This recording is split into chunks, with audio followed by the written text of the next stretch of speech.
entonces, por sus mismas motivaciones, mandó traer otros cirujanos, se volvió a ver y pidió que le cortaran ese hueso. Y no quería, todo el mundo se oponía, pues su hermano, el mayor, y toda la familia, los mismos doctores. Entonces, pero porque era tan necio, les dijo que lo hicieran y lo hicieron. Entonces le cortaron ahí dice con una cegueta, que le cortaron el hueso y le operaron pues la rodilla otra vez, y todo esto fue otra vez sin anestesia. A esta parte, a esta operación, él en su biografía, autobiografía, le llama la carnicería, porque dice que fue desastroso. Entonces le cortaron un hueso, y después de ahí, aún así, él seguía poniendo ungüentos, se ponía una, ¿cómo se le puede llamar? Cataplasma. Una herramienta para estirarse la pierna, porque quedó cojo, pues. Entonces no quería quedar cojo. Entonces se le estiraba en momentos del día para que le creciera otra vez o le quedara igual de largo. Y pues no pudo hacer nada, entonces quedó cojo por el resto de su vida. En ese tiempo pasaron muchos meses de recuperación. A él le gustaba mucho leer, pero leer cuentos como los cuentos que leía mi abuelito, ¿cómo se llama? Insólito. No, los de los vaqueros y eso. No. ¿Cómo se llama? Unos cuentos que venían en México de los vaqueros. Leyendas del lejano oeste. Y todo eso, le gustaba leer todo eso. Pero no había, en la casa, la esposa de su hermano mayor era una mujer muy devota, entonces no tenía ninguno de esos libros en su casa. Lo que hizo fue que le dio un libro que se llama La vida de Cristo y otro libro que habla de los santos. Sin encontrar nada más que hacer ni nada más que leer, empieza a leer de la vida de los santos y de la vida de Jesucristo. Y es aquí donde empieza el comienzo de los ejercicios espirituales. En los ejercicios espirituales uno empieza a ver de dónde es que salen los pensamientos, lo que producen, qué hacen y qué es lo que puedo sacar que hagan en ellos. Entonces empezaban a ver en él contemplaciones y pensamientos, así como nosotros soñamos. Ya ven que soñamos despiertos y que a veces soñamos que nos vamos a casar, que vamos a tener muchos hijos, que vamos a tener un negocio y así. Pues él habla muy claramente de dos pensamientos. Un pensamiento era lo que iba a hacer cuando se recuperara, que era seguir en su vida como soldado,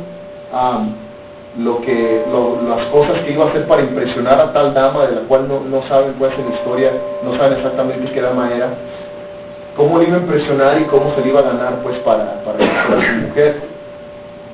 Entonces en este pensamiento en el cual dice que se pasaba horas pensando, de estar ahí tirado en la cama, se pasaba horas pensando en esto así. Y luego el otro pensamiento era meditar en lo que habían hecho los santos. Sobre todo le impresionaron las vidas de los santos, que más le impresionó es la vida de San Francisco de Asís y la vida de Santo Domingo. Y pensaba mucho en las cosas que hicieron, como en sus sacrificios, en sus ayunos, y las cosas que fueron de los cuales estuvieron dispuestos a hacer por Dios. En eso también le pasaba mucho tiempo meditando. Y empezó a notar una gran diferencia en estos dos pensamientos. Que cuando pensaba y meditaba sobre las obras de los santos, él quedaba en paz y tranquilo, le quedaba una paz que se apoderaba de él y quedaba bien a gusto. Pero en cambio con los otros pensamientos él quedaba inquieto, no quedaba satisfecho de lo que había pensado, y es ahí donde empieza él a observar lo que pasa dentro de él. Y luego, después de eso, que se da cuenta de estas diferencias de pensamientos, empieza él a cuestionarse: ¿qué tal si yo hiciera lo que hizo San Francisco? ¿Qué tal si yo ayuno tanto? ¿Qué tal si pudiera hacer esto? Y ya luego se empezó a convertir en no en qué tal si, sino en si San Francisco pudo y Santo Domingo pudo y si los santos pudieron, entonces yo también puedo, porque ¿qué hay de diferencia entre ellos y yo? Si ellos pueden hacer esto, yo puedo hacer esto por Dios. Entonces como le empezaron a ganar esos sentimientos de paz y de tranquilidad al observar las cosas de Dios, obvio que le empezaron a llamar la atención por dedicarse a hacer cosas de Dios. Bueno, San Ignacio se recupera completamente, empieza a caminar, por cuando no podía caminar, empieza a caminar, empieza a platicar con los demás, y todos empiezan a dar cuenta de su conversión, con las pláticas que tenía con la familia, y con sus hermanas, y con su hermano. Pero aún así no dice nada, no habla nada de sus intenciones, que tiene que hacer al futuro. Entonces ahora lo que se decide hacer, como ya empezó a tener esa conversión, ya se decidió a seguir a Dios, ahora lo que quiere hacer es irse a vivir a Jerusalén, nada más, o sea, sin tener ninguna otra intención, nada más él sí quería ir a vivir a Jerusalén, donde había vivido Jesús, y a contemplar esos lugares, y a salir para allá. Entonces le comentó a su hermano ya cuando se iba a ir, dijo pues que no, que estaba loco. Su hermano lo trató de evadir, porque qué iba a hacer de la familia, o sea, del nombre de la familia, porque eran una familia de nombre y de dinero, entonces iba a ser una deshonra para la familia.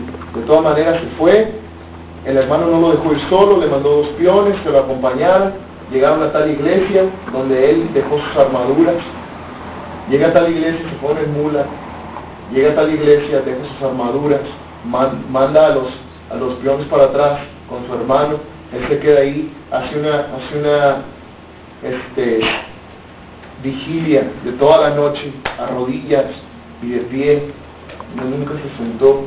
En la mañana es cuando entrega la espada y sus ornamentos, se viste de ropas humildes, agarra un bastón, por lo mismo que estaba chueco, unas sandalias, y se va para Barcelona, y de ahí pues para seguir a Roma, para pedirle permiso al Papa para ir a Jerusalén, y se va hasta Jerusalén. Todo este recorrido fue acompañado de total sacrificio y de total entrega a Dios. Para esto, desde ya al final, antecitos de que se recuperara, que empezó a tomar anotaciones, empezó a tomar escritos de lo que le pasaba, de sus experiencias. Entonces todo este tiempo, él está anotando en muchas cosas. Entonces se va completamente sin dinero, lo entrega todo, y se va nada más a la providencia de Dios, a caminar y a llegar a su destino. Hay una parte pero muy importante donde se da por completo la entrega de San Ignacio a Dios, que pasó a Manresa a saludar a una hermana, creo que vivía por ahí, en un lugar de España, y supuestamente nomás iba a estar unos días, pero se terminó quedando 10 meses. En estos 10 meses, él fue cuando hacía sus ayunos más fuertes. Fue cuando oraba todos los días, se confesaba cada domingo y escuchaba misa cada domingo, rezaba a la Santísima Trinidad todos los días, hacía 4 oraciones al día, y nada más comía lo que le daban y no guardaba nada. Vivía en un orfanato donde ayudaba a los enfermos y a los niños y a los pobres, pero un orfanato como hospital también. En este tiempo, él se dejó crecer las uñas de los pies y de las manos, la barba y el pelo, como para que nadie le notara, o sea, como para no tener nada de vanidades, porque por lo mucho que era tan vanidoso quería vencer tal cosa. Entonces a mucha gente le daba mal aspecto, pues, de que se dejara las uñas de los pies largas, el pelo, y aparte que se lo dejó largo el pelo, no se lo peinaba, no se lo lavaba, no se le hacía nada, para que se le viera feo y diera mal aspecto a la gente. En estos 10 meses hizo un ayuno de 7 días en su caminar espiritual. Tenía una lucha muy grande contra los pecados que había cometido. Se arrepentía, se confesaba de los pecados y le volvían otra vez y le andaban en su mente todo el tiempo. Entonces él no sabía qué hacer, se confesó y de todas maneras le seguían esos pecados y le quitaban mucho tiempo de su mente y le causaban sentimientos dentro de sí que le robaban la paz.